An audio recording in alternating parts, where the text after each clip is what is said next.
তোমাদেরকে ক্ষমা করবেন আর তোমাদের জন্য এমন জান্নাত দিবেন যেই জান্নাত আকাশের বিশালতার জমিনের বিশালতার মতো। এই বিরাট জান্নাত তোমাদেরকে দিবেন।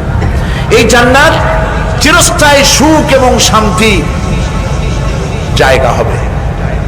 মাসালুল জান্নাতিল্লাতী উইদাল মুত্তাকুন ফিহা আনহারুম মিন মাইন গায়রি আসিনিন ওয়া আনহারুম মিন লাবানিন লাম ইয়াতাগায়্যার তা'আমুহু।